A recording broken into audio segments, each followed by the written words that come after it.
I bought the Garmin eTrex Touch when it first came out. I've been using it for several months. I wanted to see if this could replace my phone for outdoor navigation. The phone is great for navigation. There's lots of great apps, but it's not a durable outdoors instrument, whereas the eTrex Touch is. It's got a long battery life, it's rugged, it's small, it's lightweight, and it could basically do the heavy lifting of my navigation, saving my phone and its battery for when I really needed it. In theory, that's what it is, but it didn't quite work out the way I thought it would. Unlike older eTrex units that have swappable AA batteries, the eTrex Touch has an internal battery. So if you want to charge this, you have to plug in an external battery pack with USB-C. On the software, there's no battery percentage in this native software. There's only this simple battery icon, which just kind of goes down as your battery gets slower. Really not too helpful. I installed a third-party Garmin IQ battery widget for real percentage usage, which I use to do these tests. Now, the claimed runtime on the eTrex Touch is 130 hours in SatIQ mode. That's also auto select mode on the device. My real-world testing using activity tracking, course navigation, I was getting around 100 hours of time in this smart mode. It only approached 130 hours of runtime when it was just sitting at home with the screen off doing nothing.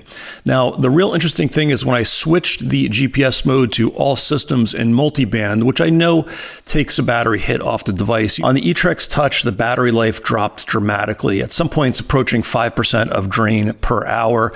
When I averaged out the drain in this mode, it came to about 3%. So multiband plus all systems is a major battery drain on the eTrex Touch.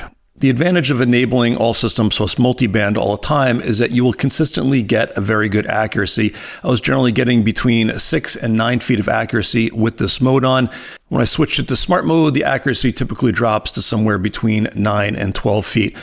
Both are very usable depending on what your standards, what you're doing with the device, but it is a pretty big trade-off in terms of battery life versus maximum accuracy.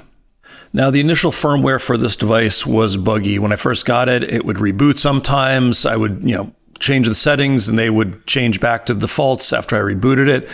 The latest firmware does seem to be much more stable, and I have not had any reboots or major problems since testing it with this firmware.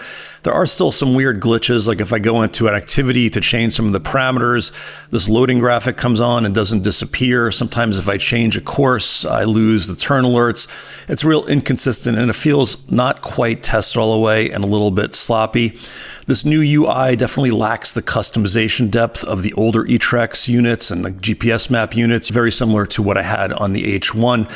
They also got rid of profiles. They advertised a feature called Ascent Planning on the website. It's still on the website, but it's not anywhere on the device.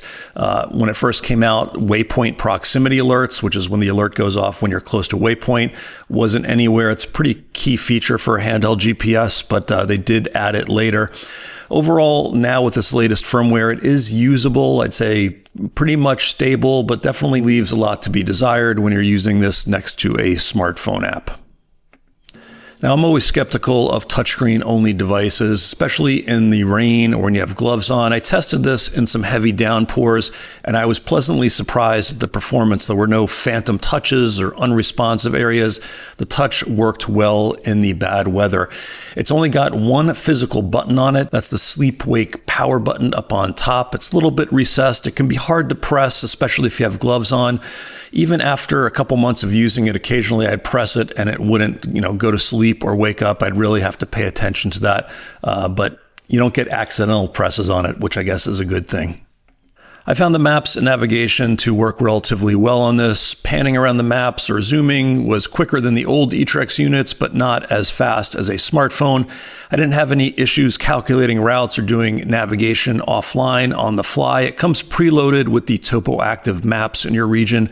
For me here in North America, the topo-active maps plus system software took up about 16 gigabytes of the internal memory, which is 32 gigabytes. There's no micro SD slot on this, so you can't expand the memory or use Garmin memory chips, the micro SD chips that you can buy.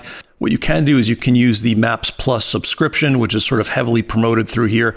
Does incur an extra subscription cost if you want that, so you have to work that in there. But I found that the preloaded maps, the topo active maps here, have a lot of the trails on them that are official trails and worked well for my standard trail hiking. So is this going to replace my phone for navigation? Probably not. I just found the interface to sort of lack the depth that I'm expecting from a Garmin. It was a little bit quirky. I showed you some of those bugs, and Garmin has a tendency lately to release new firmware, fixing some items and breaking other ones.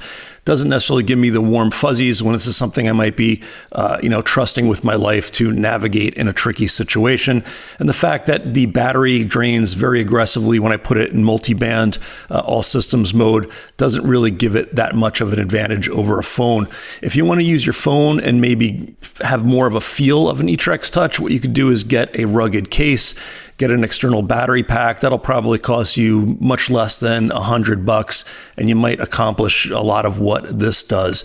If you do want a dedicated handheld GPS, I'd say check out the regular GPSMAP 67. That's the one that doesn't have inReach. That has a great battery life. I've used this for thousands of miles. It's also got buttons on it. It's got a big screen, a brighter screen, and I think it just works really well. Only $50 more at the regular kind of Amazon price.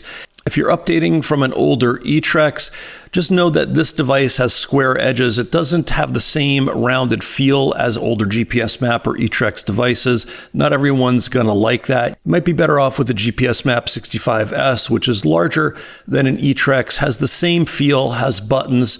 I think the screen is the same size and has the excellent multi-band performance that the eTrex does, and also has replaceable AA batteries. It's also got the older interface where you can really customize it like you could with the eTrex. Now for me, I find that most of my navigation needs are done by having a wearable like an Enduro 3 or even an Apple Watch, having the course on there, being able to look down, see if I'm on the line or not. And when I need to make a more complex decision, maybe look at a map around me to see some context, then I pull out my phone and it's easy enough to pan and zoom around. In really bad conditions, instead of the phone, I will bring my GPSMAP 67 with a smartwatch, and that's what I do. Now, if the firmware improves or gets worse, I will do a follow-up for this so you know. So if you don't subscribe, that's the way to stay in touch. And if you've used the eTrex Touch, leave your experience in the comments. There hasn't been a lot of information out there from users on this, so I'm sure people are looking for it. So leave it there. You'll be able to pass on your experience and maybe help someone else out. And a big thank you to everyone on Patreon who supports me, allows me to buy something like this from Garmin, test it with, test it on my own without having to cover the marketing bullet points from Garmin, and just tell you what I think, good or bad, about this device. All right, guys, thanks for watching. Stay safe, and I will see you out on the trail.